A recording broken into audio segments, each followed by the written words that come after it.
ஜல்லிக்கட்டு இன்றைக்கு உலக புகழ்பெற்ற அலங்காநல்லூர், பாலமேடு, அவனியாபுரம் ஜல்லிக்கட்டு சிறப்பாக நடைபெறுவதற்காக நம்முடைய மதுரை மாவட்ட ஆட்சித்தலைவர் அவர்களுடைய தலைமையில் அனைத்து துறையினுடைய அதிகாரிகளை எல்லாம் அழைத்து, அதை போல அலங்காநல்லூர், பாலமேடு, அவனியாபுரத்தினுடைய கமிட்டியாளர்களையும் அழைத்து எவ்வாறு இந்த ஜல்லிக்கட்டு கடந்த ஆண்டு சிறப்பாக நடைபெற்றதோ அதை போல இந்த ஆண்டும் சிறப்பாக நடைபெறுவதற்கு முன்னெச்சரிக்கை நடவடிக்கையாக பல்வேறு அறிவுரைகளை அதிகாரி பெருமக்களுக்கு இங்கே வழங்கியிருக்கிறார்கள். நிச்சயமாக கடந்த ஆண்டை விட இந்த ஆண்டு சிறப்பாக நடைபெறும் என்பதில் எந்த மாற்றமும் இல்லை.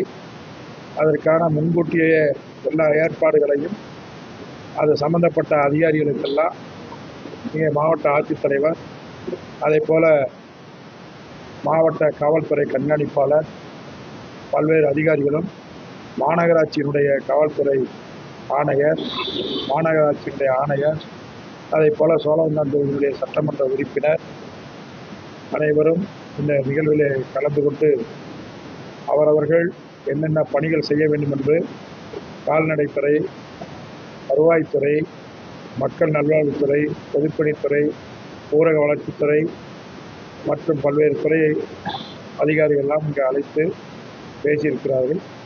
வரக்கூடிய அந்த 15ஆம் தேதி அவனியாபுரத்திலையும், 16ஆம் தேதி பாலமேடிலையும், 17ஆம் தேதி அலங்காநல்லூரிலையும் ஜல்லிக்கட்டு சிறப்பாக நடைபெறும். ஜல்லிக்கட்டில் ஆன்லைனில் ஏற்றுறாங்க. அந்த ஆன்லைனில் வரும்போது ஒன்று ரெண்டு குறைபாடுகள் இல்லை.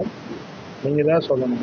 10,000 பேர் மாடுடைய எண்ணிக்கை கடந்த ஆண்டு 10,000 பேர் பதிவு செய்கிறார்கள். வீரர்கள் 6,000 பேர் வருகிறார்கள். ஒரு ஜல்லிக்கட்டுக்கு குறைந்தபட்சம் 600-700லேருந்து கூடுதலாக 1000 மாடுகளுக்கு உள்ளதாகத்தான் அவிழ்த்து விடப்படுங்க முடியும். அதனால் அப்படி வருகிற போது அங்கே ஒரு சில இதுகள் இருக்கும். அதெல்லாம் இந்த ஆண்டு சரி செய்வதற்கான ஏற்பாடை செய்து கொண்டிருக்கிறார்கள். எனவே அதில் எந்த விதமான பிரச்சனையோ பாகுபாடோ எதுவும் ஏற்படுறதில்லை. அதற்காகத்தான் இப்போவே முன்கூட்டியே அதற்கான பேச்சு நடைபெறுகிறது. ஜல்லிக்கட்டு மாடுகளாக இருந்தாலும் வீரர்களாக இருந்தாலும் எந்த விதமான பாகுபாடும் பார்க்காமல் தான் இது அரசினுடைய ஜல்லிக்கட்டாக இன்றைக்கு நடைபெறுகிறது. அதற்கான அத்தனை ஏற்பாடுகளும் செய்திருக்கிறார்கள். நாங்கள் மாவட்ட நிர்வாகத்தினுடைய சார்பில் மாவட்ட இங்கே மாண்புமிகு முதலமைச்சர் அவர்களையும் துணை முதல்வர்களையும் வர வேண்டும் என்று அழைத்திருக்கிறோம். அதற்கான நிகழ்வு இன்னும் சில நாட்களில் அவர்கள் அறிவிப்பார்கள். எந்த சமூகமும் பாகுபாடு பார்க்கறதில்லை. எப்பயும் எல்லா ஆண்டுகளும் எப்படி நடைபெறுகிறதோ அது மாதிரி நடைபெறும். இதில் தயவு செய்து ஜாதியோ சமுதாயமோ அப்பாற்பட்டதுதான் நம்முடைய திராவிட மாடல் ஆட்சி செய்யும் முதலமைச்சரை பொறுத்தளவில் எல்லாரையும் பாகுபாடு இல்லாமல் நடந்துட்டு இருக்கிறது தான் நம்ம ஜல்லிக்கட்டு. அதில் எந்த விதமான சமுதாயம்லாம் சொல்கிறதில்லை. எல்லாரும் வேறுபாடு இல்லாமல் தான் நடத்திட்டு இருக்கிறாங்க. அதுலேயும் வேறுபாடு இல்லாமல் எப்படி முறை கடந்த காலங்களாக நடந்துட்டு இருக்குதோ அதே மாதிரி முறை இருக்கும். இந்த இதில் எந்த மாற்றம்.